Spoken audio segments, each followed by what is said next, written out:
میرا نام اقصیٰ زبیر ہے۔ اس وقت میں کینیڈا میں بطور کینیڈین شہری رہ رہی ہوں۔ مجھے کینیڈا میں رہتے ہوئے 13 سال ہو گئے ہیں۔ ان 13 سالوں میں شاید ہی میں نے کبھی کوئی دکھ دیکھا ہو، مگر آج سے 15 سال پہلے میری زندگی میں کچھ ایسے حالات پیش آئے جن کی مجرم میں خود کو سمجھتی ہوں، مگر اس کی سزا میری فیملی کو ملی۔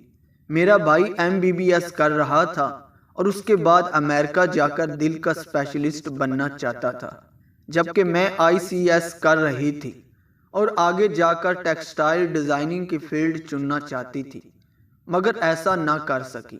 ہوا کچھ یوں کہ کالج کی تعلیم کے دوران مجھے ایک لڑکے سے جس کا نام جاسم تھا محبت ہو گئی۔ بقول جاسم کے جاسم سٹائل مل ایڈمن کی پوسٹ پر کام کر رہا تھا اور جلد ہی اپنا چھوٹا سا پانٹ لگانے کی خواہش رکھتا تھا۔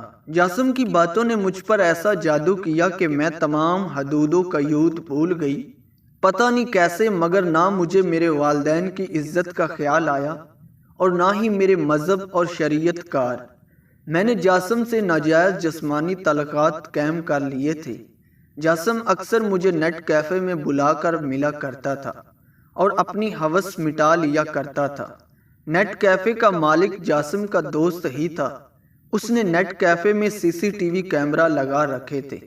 اس کیمرے میں میرا ہر عمل ریکارڈ ہو رہا تھا، جو کہ مجھے معلوم نہیں تھا، مگر ہوتا تو میں شاید یہ کبھی بھی نہ کرتی، کیونکہ جب میں اللہ کے حکم کو نظر مد کر چکی تھی، جب شریعت بھول چکی تھی، جب والدین کی عزت مٹی میں ملا چکی تھی، جب اپنی مرضی سے اپنی عزت کا جھنڈا نکال چکی تھی، تو پھر شاید وہ CCTV کیمرہ بھی میری عزت محفوظ نہ رکھ سکتے تھے۔ میرا اور جاسم کا تعلق تقریباً 1 سال رہا۔ 1 سال کے بعد جاسم نے ویڈیوز کے نام پر بلیک میل کر کے مجھ سے پیسے مانگنا شروع کر دیے۔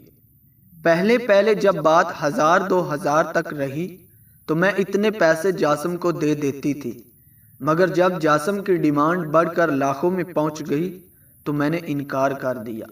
پھر جاسم نے میری برہنہ ویڈیوز میرے بھائی کو دکھا دی۔ جس دن جاسم نے میرے بھائی کو میری ویڈیوز دکھائی، اس دن میں اپنی کلاس کی 60 ٹرپ پر مری گئی ہوئی تھی۔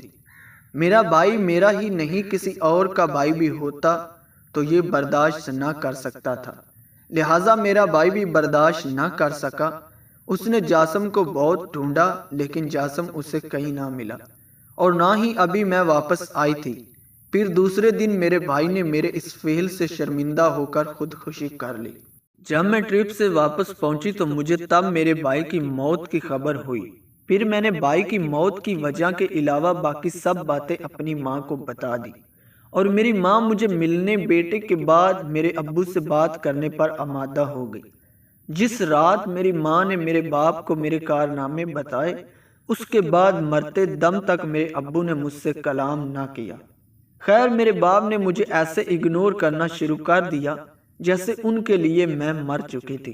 پھر میں نے نیٹ کافے والے لڑکے کو گرفتار کروایا، جاسم کا پتہ لگایا اور اس سے ساری ویڈیوز، جس میں میرے سوا اور بھی بہت ساری لڑکیوں کی ویڈیوز تھی، ان کو ڈیلیٹ کروایا اور اچھی طرح پولیس سے اس کی نصیحت کروائی۔ میری پڑھائی چھڑوا کر میرے باپ نے میرا نکاح اپنے ایک دوست کے بیٹے سے کر دیا کہ اپنے دوست کو میرے ماضی سے آگاہ کر دیا۔ میرے باپ نے نکاح پر بھی مجھ سے کوئی بات نہ کی، یہاں تک کہ رخصتی کے وقت بھی میں نے باپ کے پاؤں پکڑنے چاہے، لیکن انہوں نے جھٹک دیا اور میری ماں نے مجھے سینے سے لگا کر رخصت کر دیا۔ میرے شوہر کا نام زبیر ہے، یہ کینیڈا میں سیٹ ہیں۔ میں ان کے ساتھ کینیڈا آ گئی ہوں۔ میرے باپ کی بیری کے دوران میں پاکستان تھی اور باپ کا جب آخری وقت قریب تھا تو میں ان سے ملنے ہسپتال پہنچی۔ مجھے دیکھتے ہی انہوں نے میری والدہ کو مخاطب کر کے کہا کہ اسے کہو چلی جائے یہاں سے، اس نے المان لوٹا ہے، اور میری نظروں کے سامنے میرے باپ کلمہ شہادت پڑھ کر اپنی گناہوں اور کوتاہیوں کی معافی مانگ کر اپنے خالق حقیقی سے جا ملے۔ ان کے فقط چند ماہ بعد ہی میری ماں کا بھی انتقال ہو گیا۔ میرے 2 بیٹے ہیں۔ میرے شوہر نے کبھی میرے ماضی کے متعلق مجھ سے سوال نہیں کیا، کبھی مجھے زندگی میں اور کوئی دکھ نہیں آیا، مگر میری ایک غیر محرم کی محبت نے میرا سب کچھ مجھ سے چھین لیا۔ جب سے میرا بھائی مرا ہے مجھے کبھی سکون نصیب نہیں ہوا۔ آج بھی اللہ سے اپنے گناہوں کی معافی مانگتی ہوں، مگر اب پتہ نہیں کیوں لاکھ کوششوں کے باوجود بھی میرا دل مطمئن نہیں ہوتا۔